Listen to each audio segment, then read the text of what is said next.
Okay, PoA. So what I decided to do, I'm going to make a key for this review anyway. So I decided I'm just going to go ahead and record myself while I'm doing it. So certainly if you guys want to take this opportunity to watch some of these videos to make sure you can do all the parts really well, you totally can. If not, well, that's going to be your loss. Because we're rolling with a test tomorrow anyway, whether you're ready for it or not. And this is a substantial test. I mean, this is probably one of the most difficult tests you probably have ever taken in your school life. So certainly, if you're here and you're preparing for it, props to you for taking on that responsibility. But hey, let's just get into it. So here's question one. So the whole idea here is, can you move in between different representations? Can you show these representations well? Um, and this actually looks a lot like you had on your mid-unit test. So with that being said, let's just jump into her. Every day, Mr. Bostic rides his bike to school. He travels. Oh, this actually I messed up a little bit here. Hold on. There should be a number in here. I don't know why it didn't show up, but it should be 15, and hopefully I make that correction for you as well tomorrow. But anyway, so every day he rides his bike to school. He travels 15 miles. I don't know why that didn't show up. So we're going to go ahead and initialize our variables right away. We're going to let x be the number of times he rides his bike to school, and y be the number of miles traveled. So that actually enables us to make this table. So if he travels no, if he doesn't ride his bike at all to school, he's traveled no miles. And in the same way, if you rode his bike one time to school, it should be 15 miles. 2 gets you 30, 3 gets you 45, and 4 gets you 60. Now, if you're wondering how I'm getting those so fast, it's really just a matter of knowing that if he rides his bike 15 total miles, the vertical change is going to be that plus 15. And it's going to be that plus 15 all the time. So 0 plus 15 is 15, plus another 15 gets you 30, plus another 15 gets you 45, plus another 15 gets you 60. So now if we want to create a graph out of this, now the first thing we really have to do is label our axes. Um, so I'm sliding over here. I already said x is going to be the number of times he rides his bike to school, and y is going to be the number of miles traveled. So I can label that on my axes over here. So this is going to be days ridden. Okay. And then on this axis, I'll record miles traveled. I'll shorten this to miles. Now you have to make some decisions here in terms of what I'm going to count by, but that shouldn't be difficult because I'm just going to be looking at my table. So I notice that I have to go from 0 to 4 at my min and max. I can accomplish that definitely by counting by ones. Okay. And then same thing on my y. I have to go from 0 to 60. Well, I'm not going to be able to count by ones, not with the space given. But let's go ahead and try some stuff out. I might be able to count by 10. So 10, 20, 30, 40, 50. 60 would be at the top, but I think that's going to be okay. So let's go ahead and label that. That's 10, 20, 30, 40, 50, and 60 is going to be right at the top. And now it's just a matter of actually graphing these things out. So the first one we have is 0, 0. There she is. 1, 15, 1 should be right in between 1, 15. 2, 30, so 2 on the days, 30 on the miles, 3, 45. And then 4 and 60 right at the very tippy top, okay? The last thing I have to do is derive a function rule. Now, I do know a lot of ways to do this. I could use a table, you could use a graph, but always it kind of breaks down into realizing that we're dealing with y equals whatever the change happens to be times x plus the start value. So I can actually even get this, I can probably get this from the situation, I can get it from the table, I can get it from the graph even because these things show up.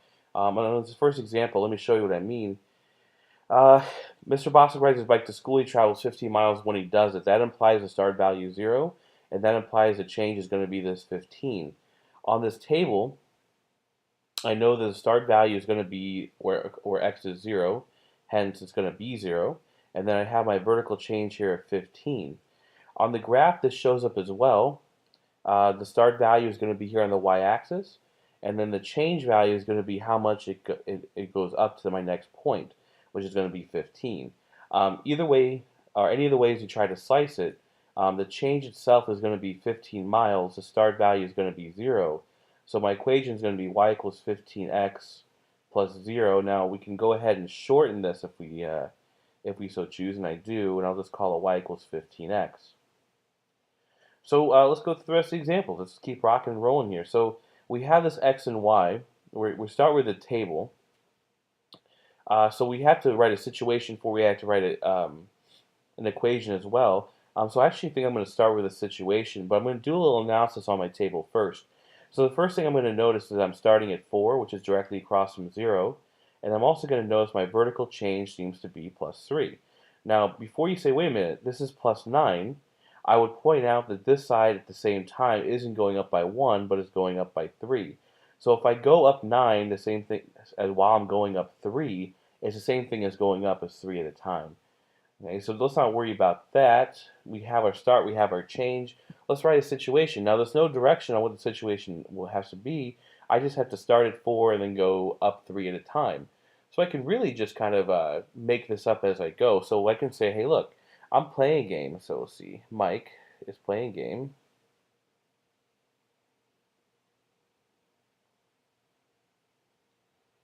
And starts with 4 points, or starts with, say, 4 lives.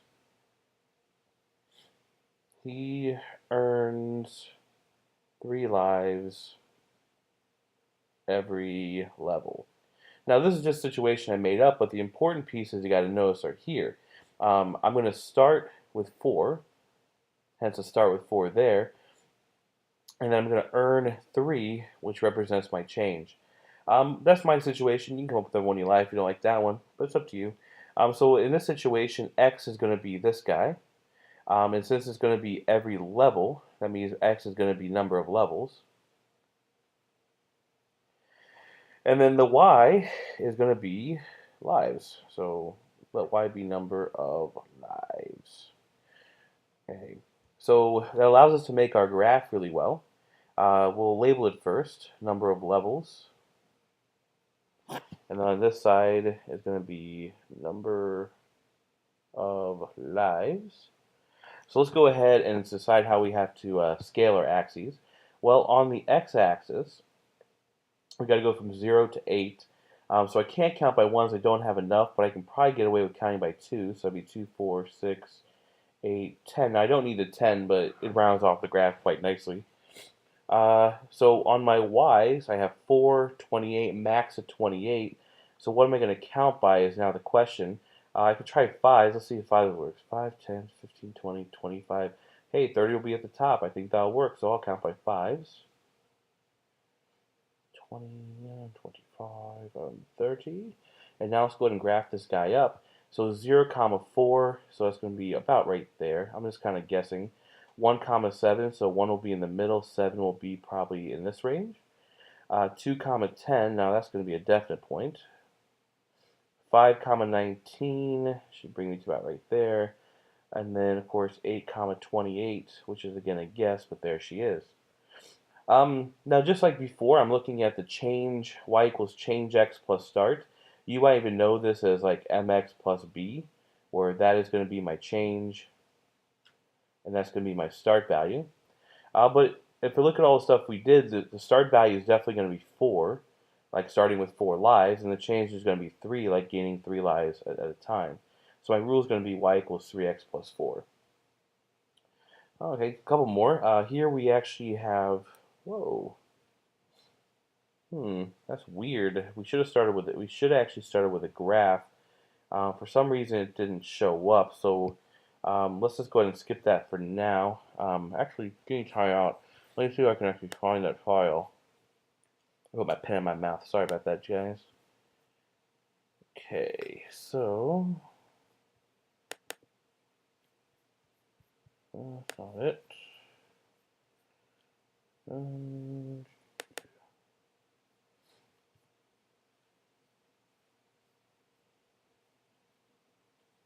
Okay, weird. That didn't show up. So I apologize for that. I'm just gonna go ahead and skip that question if that's okay with y'all. For some reason it didn't show up, and well, it's not wasting any more time doing it. It'll be probably on your review, and I might just add a little tiny video to the end of this if I need to. Let's just go ahead and go to the last one here. I actually start with the excuse me. I start with the function. I have to kind of work backwards. So it's probably important that we take a moment and analyze this function and do our best to interpret what the start and the change is. But again, we know the base equation is always going to be start, oh, excuse me, get out of here. is going to be change times x plus start. So that means my start has to be 3 and my change has to be 2, which will allow me to actually write a situation really nicely. If I know I have to start at 3 and then change by 2, I just have to come up with a situation that reflects that. Given what we just witnessed, let me just make up a problem about my mistakes. So let's say that Collins starts with 3 mistakes and makes 2 more each hour. Okay, it covers the 2 pieces that we know have to be true. I start with 3, and then I'm making 2 more as my change. We do have to do a quick initialization of variables. So if x is going to be what I'm counting by, I'm counting by hours. So x has to be number of hours. In the same way that y is going to be my total number of mistakes. So number of mistakes. Okay, so as we're going forward now to our table, we don't have direction on where we have to start our table. We just know we have to actually generate one. So I'm just going to make it easier myself and start at 0, go 1, 2, 3, 4. If I'm starting with 3 mistakes, it's going to go there. 2 more an hour, plus 2 should give me 5. Plus 2 more should give me 7, because I'm making 2 more per hour. And then 9, and then 11, which will now allow me to make my graph. Let's label our axes. This will be number of hours. And then here will be number of mistakes. All right, so as we're graphing, we had 0, 3. Oh, we had to count. I'm sorry, we forgot the scalar axes. There goes another mistake. The scalar axes, let's see, max is going to be 4. So we could probably get away with counting by ones all the way up to 4. And then for my y's, I got to max out at 11, so maybe 2 should do here. And again, we're going to have to go to the very tippy top to make that happen, but that's okay. Anyway, so back to our graphs, we have 0, 3, so 0, 3 should be right there. Let's see if I can maybe thin that out a bit. There we go. Okay, we have 1, 5, so 1, comma 5. We have 2, comma 7, so 2 on the x, 7 on the y. 3, comma 9, and then 4, comma 11. Okay. Again, I'm sorry about the third one, guys. I'll go back, like I said, and I'll add a video to that one. But this is number 1. I'll see you all on number 2.